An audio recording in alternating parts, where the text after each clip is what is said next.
महान कथा सुनाने जा रहे हैं। कहा जाता है कि इस कथा को सुनने से समस्त प्रकार के पितृ दोष समाप्त होते हैं।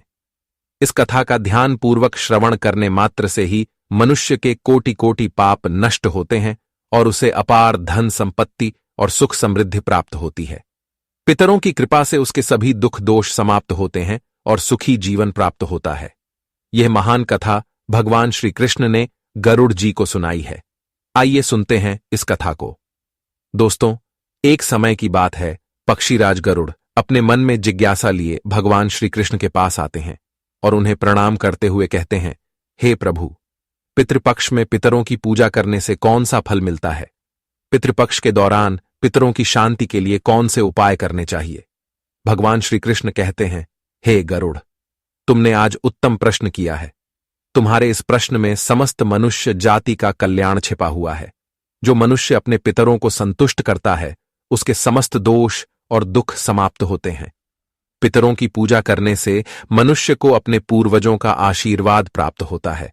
इस विषय में एक अप्सरा और ऋषि की प्राचीन कथा कही जाती है, जो मैं आज तुम्हें सुनाता हूं। इस कथा को श्रवण करने से तुम्हें तुम्हारे सभी प्रश्नों के उत्तर मिल जाएंगे।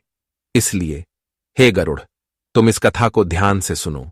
इस कथा को जो भी सुनता है, उसके समस्त प्रकार के पितृदोषों का नाश होता है। जो भी इस कथा को सुनता है और सुनाता है, उसके ऊपर पितरों की कृपा सदैव बनी रहती है। गरुड़ जी कहते हैं, हे प्रभु, आपके मुख से इस कथा को सुनने के लिए मैं उत्सुक हूं। कृपया आप मुझे वह कथा सुनाइए। मैं इस कथा का प्रचार अवश्य करूंगा। फिर भगवान श्री कृष्ण गरुड़ जी को पितृपक्ष की कथा सुनाने लगते हैं। इसलिए दोस्तों, आप भी इस कथा को ध्यानपूर्वक पूरा जरूर सुनें। इस कथा के श्रवण मात्र से मनुष्य के सभी पाप और दोष नष्ट होते हैं। उसे पितृदोष से मुक्ति मिलती है, सभी कर्ज उतर जाते हैं, धन धान्य संपत्ति की प्राप्ति होती है तथा सुंदर गुणवान पत्नी की प्राप्ति निश्चित होती है। संतानहीन को संतान प्रदान करने वाली यह कथा अत्यंत महान है। पितृपक्ष के दौरान इस कथा का श्रवण प्रत्येक मनुष्य को करना चाहिए। इसका श्रवण करने से पितरदेव प्रसन्न होते हैं और वरदान देते हैं। श्री कृष्ण कहते हैं, हे गरुड़, प्राचीन काल की बात है। रुचि नामक एक राजा थे, जो संसार के माया मोह को छोड़कर निर्भय होकर ब्रह्मचर्य का पालन करते हुए निरहंकार भाव से पृथ्वी पर विचरण करने लगे। उन्होंने संसार की सभी खुशियों और भोगों का त्याग कर दिया था। उन्होंने घर में रहना भी छोड़ दिया था। वे एक बार ही भोजन करते थे और वन में भटकते रहते थे। उन्हें ऐसा वैराग्य धारण किया हुआ देखकर उनके समस्त पितृगण अत्यंत दुखी हो गए। अपने वंशज को इस प्रकार से वंश को नष्ट करता हुआ देखकर उन्हें भय लगने लगा। उन्होंने सोचा कि वे स्वयं चलकर अपने वंशज से मिलेंगे और उसे वैराग्य का त्याग करने के लिए कहेंगे। फिर एक दिन जब ऋषि रुचि ध्यान मग्न होकर तपस्या कर रहे थे, उसी समय उनके समस्त पितृगण उस स्थान पर प्रकट हुए। जब ऋषि रुचि ने अपनी आंखें खोलीं तो उन्होंने 4 दिव्य आत्माओं को अपने सामने खड़ा देखा। उन्हें देखकर वे आश्चर्यचकित हो गए और उन्हें प्रणाम करते हुए कहने लगे, हे महान आत्माओं, आप कौन हैं और किस कारण से आप मुझे दर्शन देने के लिए पधारे हैं? वे सभी दिव्य आत्माएं कहने लगी, हे वत्स, हम तुम्हारे पूर्वज हैं और हम तुम्हारे इस वैराग्यपूर्ण आचरण से अत्यंत दुखी हैं, इसीलिए तुमसे मिलने के लिए आए हैं। ऋषि रुचि ने उन्हें नमस्कार करते हुए आदरपूर्वक पूछा, हे पितृगण, आप सभी के दर्शन करके मैं कृतार्थ हो गया, किंतु आप मेरे आचरण से दुखी क्यों हैं? कृपया मुझे विस्तार से बताइए। मुझसे ऐसी कौन सी भूल हो गई है जो मेरे पूर्वज मुझसे असंतुष्ट और दुखी हैं? तब वे सभी पितृगण कहने लगे, हे वत्स, तुमने किस कारण से विवाह नहीं किया? विवाह स्वर्ग और मोक्ष प्राप्ति का उत्तम मार्ग है। गृहस्थ आश्रम के बिना मनुष्य को शाश्वत बंधन होता है। गृहस्थ में रहकर मनुष्य देवताओं, पितरों, ऋषियों और याचकों की पूजा करके उत्तम लोकों को प्राप्त करता है। वह देवताओं को स्वाहा और पितरों को स्वधा शब्द के उच्चारण से तथा द्वार पर आए अतिथियों और याचकों को दान देकर संतुष्ट करता है। विवाह न करके, संतान को उत्पन्न न करके तुम देव ऋण तथा पितृजनों के ऋण से मुक्ति नहीं पा सकोगे। संसार में रहने वाले मनुष्य, ऋषि तथा अन्य प्राणियों के लिए भी तुम प्रतिदिन ऋणी ही हो रहे हो। संतान की उत्पत्ति के बिना तुम स्वर्ग को कैसे प्राप्त कर सकोगे? देव पूजा, पितृ तर्पण तथा संन्यास ग्रहण किए बगैर तुम्हें स्वर्ग की प्राप्ति नहीं होगी। सभी पितृ कहते हैं, हे पुत्र, यदि तुमने विवाह नहीं किया तो यह अन्याय केवल तुम्हें कष्ट ही देगा। मरने के बाद तुम्हें नरक की प्राप्ति होगी और अगले जन्म में भी कष्ट भोगोगे। फिर ऋषि रुचि ने अपने पितरों से कहा, हे पितरों, जीवन में विवाह करना अत्यंत दुखदायक है। इससे पाप का संग्रह होता है और अंतकाल में यह अधोगति प्रदान करता है। इसी विचार से मैंने स्त्री के साथ विवाह नहीं किया है। स्त्री संग परिग्रह करने से मुक्ति नहीं मिलती। जो व्यक्ति अविवाहित रहकर प्रतिदिन विद्या ग्रहण करता है और ज्ञान के अमृत से अपनी आत्मा को निर्मल करता है, वह मेरे लिए श्रेष्ठ है। विद्वानों ने अनेक प्रकार के सांसारिक कर्मों का वर्णन किया है। इसीलिए मनुष्य को अपने इंद्रियों पर संयम रखकर तत्व ज्ञान के जल से आत्मा को शुद्ध करना चाहिए। फिर पितरों ने कहा, हे वत्स, इंद्रियों को वश में रखकर ज्ञान के द्वारा आत्मा को निर्मल करना चाहिए। तुम्हारा यह कथन उचित ही है, किंतु यह कल्याण का मार्ग नहीं है जिस पर तुम चल रहे हो। यज्ञ, तप और दान के द्वारा अपने अमंगल को दूर करते हुए फल प्राप्ति की कामना से रहित जो शुभ और अशुभ कर्म है, वे बंधन के कारण नहीं होते। जो पूर्व का कर्म है वह भोग से नष्ट होता है। पूर्व जन्म का जो पुण्य कर्म है वह सुख दुख को भोगने से निरंतर नष्ट होता रहता है। फिर ऋषि रुचि ने कहा, हे पितामह,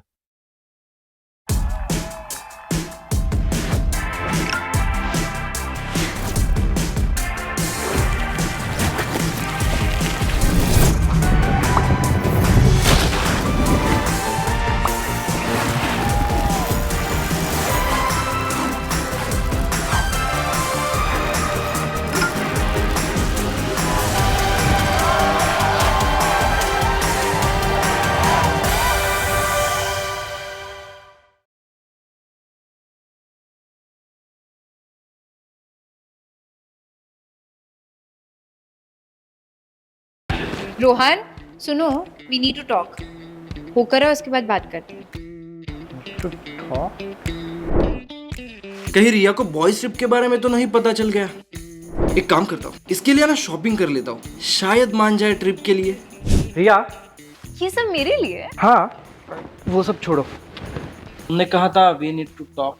अरे हाँ, मैं सोच रही थी अपनी डेट नाइट पे अपन मैक्सिकन रेस्टोरेंट चलें। आई नो हमने एशियन डिसाइड किया था, पर मैं सोच रही थी बैंक बैलेंस का बैलेंस बिगड़ गया होगा ना। वाइफ लविंग लोगों के लिए रिंग है ना। रिंग? बस रिंग ऐप डाउनलोड करो, आधार और पैन कार्ड अपलोड करो और 5 मिनट में 5 लाख तक का लोन सीधा बैंक में।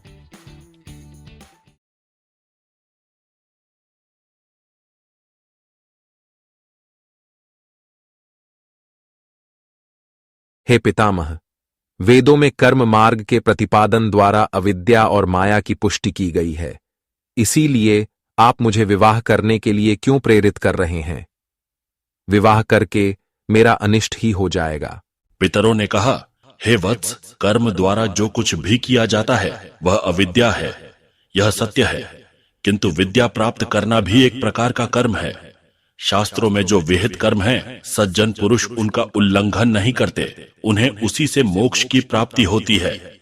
शास्त्रों में पुरुष को विवाह करने की आज्ञा दी गई है। विवाह न करने पर पुरुष को मुक्ति नहीं मिलती है। संतान के बिना उसे मोक्ष नहीं मिलता है। संतान के द्वारा किए गए श्राद्ध कर्म से ही उसे मोक्ष मिलता है। इसलिए हे पुत्र, तुम विधि पूर्वक विवाह करो। विवाह न करने से तुम्हारे सभी कर्म भी नष्ट हो जाएंगे और तुम विफलताओं को ही प्राप्त करोगे। यदि हमारा वंश नष्ट हो जाएगा तो हमारी आत्माएं अतृप्त ही रहेंगी। विवाह करके संतान उत्पन्न करके ही तुम अपने पितरों को संतुष्ट कर सकते हो। श्री कृष्ण कहते हैं, हे गरुड़, इस प्रकार से अपने पितरों के वचन सुनकर ऋषि रुचि को बड़ी ग्लानि हुई। उन्होंने विवाह करने का निश्चय किया। फिर ऋषि रुचि ने अपने पितरों से कहा, हे पितृगण, अब तो मैं बूढ़ा हो गया हूं, कौन मुझे अपनी कन्या प्रदान करेगा? वैसे भी मुझ जैसे वृद्ध व्यक्ति के लिए विवाह करना अत्यंत कष्ट साध्य है। फिर पितरों ने कहा, हे वत्स, यदि तुम हमारे वचनों का पालन नहीं करोगे तो निश्चित ही हम सभी पितरों का पतन हो जाएगा और तुम्हारी अधोगति हो जाएगी। इतना कहकर सभी पितृगण अदृश्य हो गए। श्री कृष्ण कहते हैं, हे गरुड़, पितरों के द्वारा ऐसे वाक्य सुनकर ऋषि रुचि मन ही मन अत्यधिक व्याकुल हो उठे। अपने पितरों की मुक्ति के लिए विवाह करने का विचार करते हुए वे कन्या की खोज में पृथ्वीलोक पर विचरण करने लगे, किंतु उन्हें कहीं भी कन्या की प्राप्ति नहीं हो सकी। अपने पितरों के वचनों को बार बार मन में सोचते हुए वे चिंताग्रस्त होकर सोचने लगे, मैं क्या करूं, कहां जाऊं, मेरे पितृगणों को मुक्ति दिलाने के लिए कौन सी स्त्री मुझसे विवाह करेगी। इस प्रकार देर तक विचार करने के बाद ऋषि रुचि ने ब्रह्मादेव की तपस्या करना शुरू कर दिया। ऋषि रुचि ने 100 वर्षों तक एक वन में घोर तपस्या की।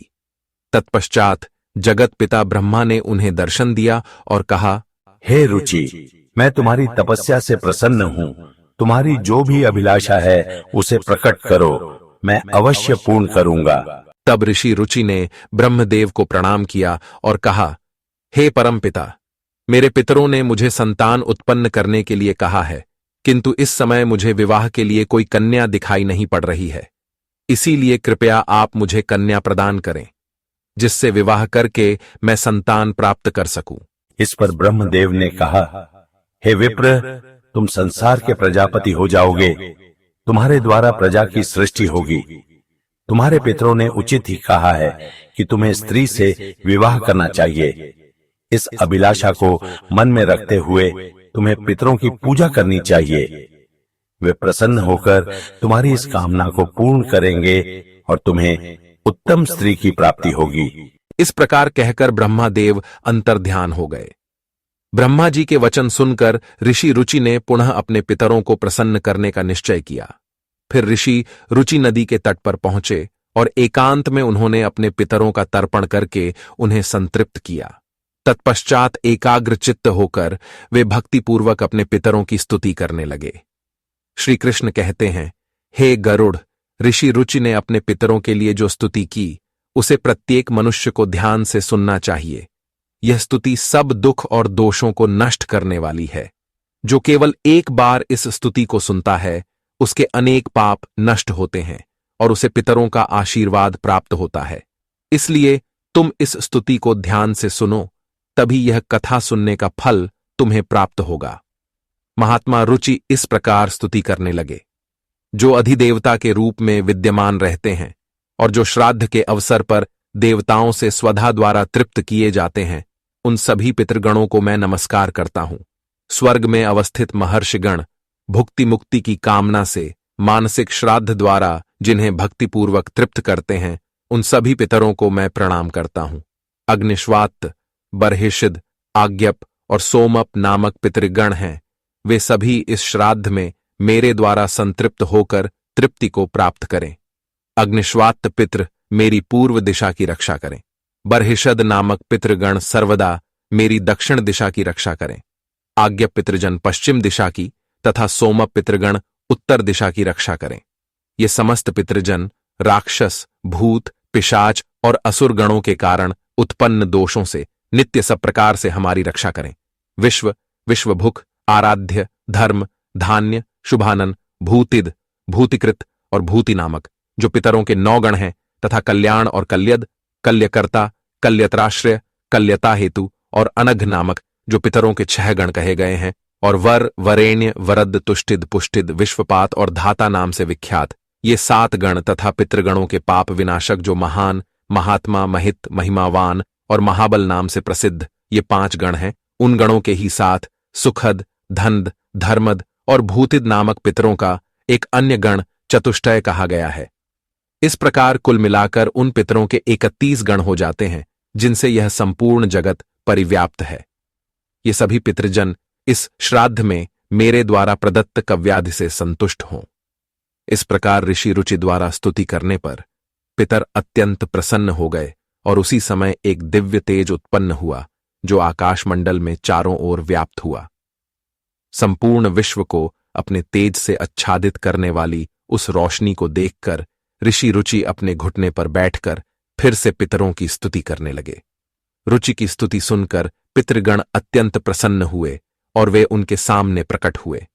रुचि ने पुष्प, गंध और अनुलेप पदार्थों का उन्हें निवेदन किया था। वे सभी पितर उन्हीं को धारण करके उनके सामने प्रकट हुए। रुचि ने भक्तिपूर्वक हाथ जोड़कर अपने पितरों को प्रणाम किया और निवेदन किया। प्रसन्न होकर पितरों ने कहा, हे पुत्र, तुम्हारी इस स्तुति से हम अत्यंत प्रसन्न हैं, इसीलिए अब तुम्हारी जो भी कामना हो वह निसंकोच होकर कहो।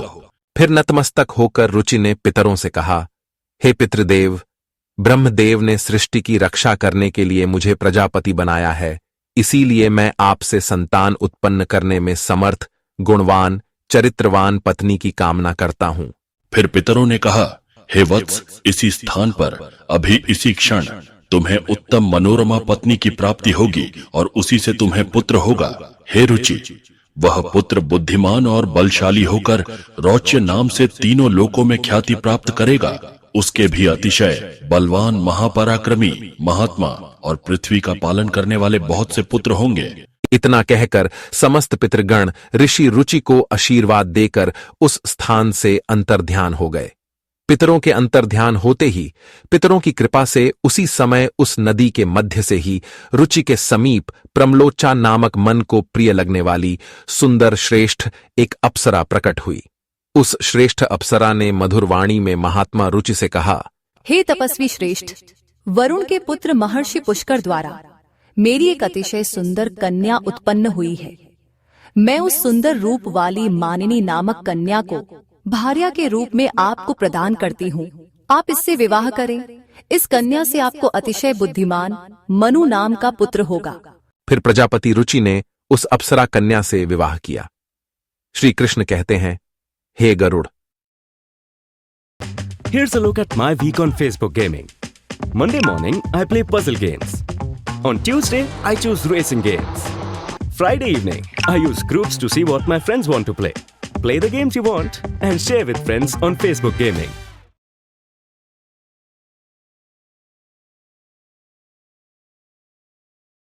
आज तुमच्यासोबत एक गोष्ट शेअर करणार आहे। मी आणि अभिजित एका गुप्त रिलेशनशिपमध्ये होतो आणि त्याचं कारण म्हणजे होतं की आमची फॅमिली, घरच्यांना आमच्या लव्ह मॅरेज एक्सेप्टच नव्हतं। इन फ्युचर आम्ही एकत्र येऊ का नाही ह्याची आम्हाला सतत काळजी वाटायची। तर मग माझ्या फ्रेंडला मी माझ्या सगळ्या गोष्टी सांगितल्या। तर मग तिने मला सांगितलं की ॲस्ट्रोलॉजिक्स पल्लवीजी यांचा तू सल्ला घे आणि मग मी ॲस्ट्रोटॉकवरती त्यांच्याशी चॅट केली। बर्थ डेटनुसार त्यांना माझ्या सगळ्या गोष्टी ऑटोमॅटिकली समजल्या। त्यानुसार मग त्या मला उपाय सांगत गेल्या। मग मी ते उपाय केले आणि फॅमिलीने आमच्या विचारांशी जुळवून घेतलं। पल्लवीजींनी सांगितलं होतं त्या कालावधीत आमचं लग्न झालं। तर तुम्ही पण ॲस्ट्रोटॉकवरती जाऊन तुमचे प्रॉब्लेम ॲस्ट्रोलॉजिस्टला सांगू शकता, कारण पहिली चॅट तुम्हाला फ्री असणार आहे। तर तुम्ही तुमचे प्रॉब्लेम ॲस्ट्रोटॉकवरती शेअर करू शकता।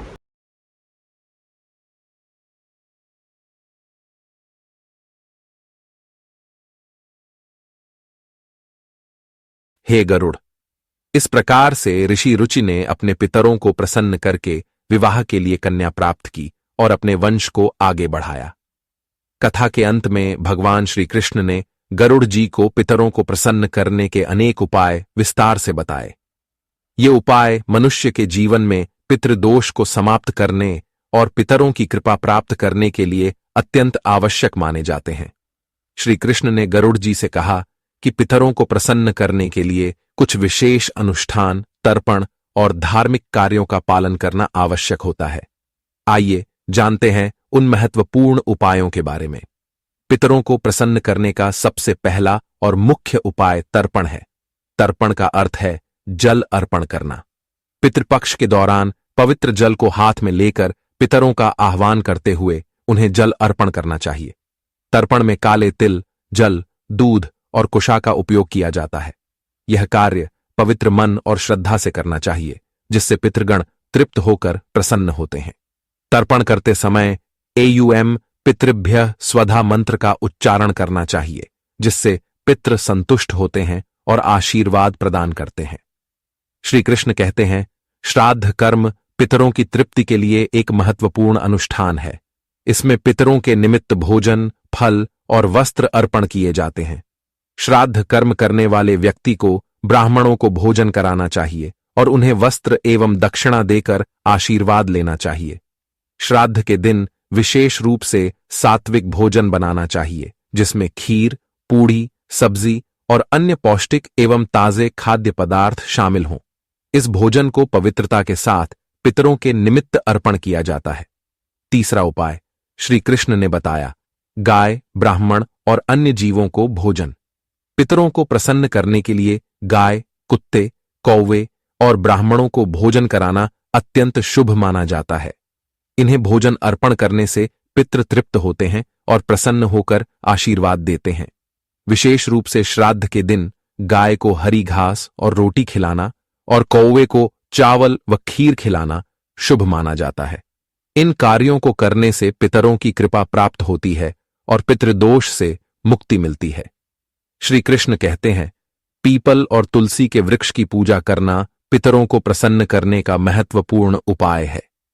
पीपल का वृक्ष पितृगणों का निवास स्थान माना जाता है और तुलसी का पौधा देवी लक्ष्मी का प्रतीक होता है। श्राद्ध के दिन पीपल और तुलसी की पूजा करके पितरों को तृप्त किया जाता है। पीपल के वृक्ष के नीचे दीप जलाने से पितृगण प्रसन्न होते हैं और परिवार को सुख समृद्धि का आशीर्वाद देते हैं।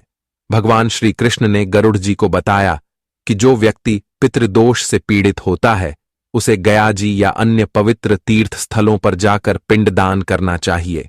गया जी में पिंडदान करने से पितृ संतुष्ट होकर मोक्ष प्राप्त करते हैं और वंशजों को आशीर्वाद देते हैं। पिंडदान के समय काले तिल, कुशा और चावल का उपयोग करके पितरों को अर्पण करना चाहिए। यह प्रक्रिया पितरों को तृप्त करती है और उनकी आत्मा को शांति प्रदान करती है। श्री कृष्ण कहते हैं, पितरों को प्रसन्न करने के लिए व्यक्ति को श्राद्ध पक्ष के दौरान व्रत रखना चाहिए। इस समय सात्विक आहार ग्रहण करना चाहिए और ब्रह्मचर्य का पालन करना चाहिए। भगवान श्री कृष्ण ने गरुड़ जी से कहा कि श्राद्ध पक्ष में मांस, मदिरा और तामसिक आहार का सेवन नहीं करना चाहिए। व्रत के दौरान भगवान विष्णु, शिव और देवी लक्ष्मी की आराधना करनी चाहिए। इससे पितरों की आत्मा को शांति मिलती है और वे प्रसन्न होकर आशीर्वाद प्रदान करते हैं। श्री कृष्ण कहते हैं, पितरों को संतुष्ट करने के लिए गरीबों, ब्राह्मणों और साधुओं को अन्नदान और वस्त्रदान करना चाहिए। यह कार्य विशेष रूप से श्राद्ध पक्ष के दौरान करने से पितरों की आत्मा को तृप्ति प्राप्त होती है। अन्नदान और वस्त्रदान से मनुष्य को पुण्य की प्राप्ति होती है और पितृदोष से मुक्ति मिलती है। इस कार्य से पितृ प्रसन्न होकर घर परिवार की सुख समृद्धि का आशीर्वाद देते हैं। भगवान श्री कृष्ण ने बताया कि पवित्र नदियों, विशेषकर गंगा में स्नान करके पितरों के निमित्त जल अर्पण करना अत्यंत शुभ माना गया है। गंगा जल पितरों की तृप्ति के लिए सर्वोत्तम होता है, जिससे पितृदोष समाप्त होते हैं। गंगा में स्नान करने से व्यक्ति के पाप धुल जाते हैं और पितरों की आत्मा को शांति मिलती है। इस कार्य से पितृ प्रसन्न होकर आशीर्वाद प्रदान करते हैं। श्री कृष्ण कहते हैं, पितरों को प्रसन्न करने के लिए सत्संग में शामिल होना और पवित्र ग्रंथों जैसे भगवद गीता का पाठ करना अत्यंत लाभकारी माना जाता है। पितरों की शांति के लिए गीता के 11वें अध्याय का पाठ विशेष रूप से लाभकारी होता है। भगवद गीता के पाठ से पितरों की आत्मा को शांति मिलती है और उनके वंशजों पर उनकी कृपा बनी रहती है। भगवान श्री कृष्ण ने गरुड़ जी को यह भी बताया कि जो व्यक्ति इन उपायों को श्रद्धा और विश्वास के साथ करता है, उसे जीवन में सभी प्रकार के सुख और समृद्धि प्राप्त होते हैं। पितरों की कृपा से उसके समस्त दोष समाप्त होते हैं और परिवार में शांति बनी रहती है। इन उपायों को नियमित रूप से करने से पितृदोष से मुक्ति मिलती है और पितृ प्रसन्न होकर वंशजों को आशीर्वाद देते हैं। श्री कृष्ण ने गरुड़ जी से कहा, हे गरुड़, जो भी व्यक्ति इन उपायों का पालन करता है उसे पितृदोष का कभी सामना नहीं करना पड़ता और उसके पितृ सदैव प्रसन्न रहते हैं। इस प्रकार भगवान श्री कृष्ण ने पितरों को प्रसन्न करने के विभिन्न उपाय विस्तार से बताए, जिन्हें हर व्यक्ति को पितृपक्ष में करना चाहिए। तो दोस्तों, इस प्रकार से गरुड़ पुराण में पितृपक्ष की कथा का वर्णन किया गया है। उम्मीद है आपको यह कथा पसंद आई होगी, तो कमेंट में जरूर बताएं।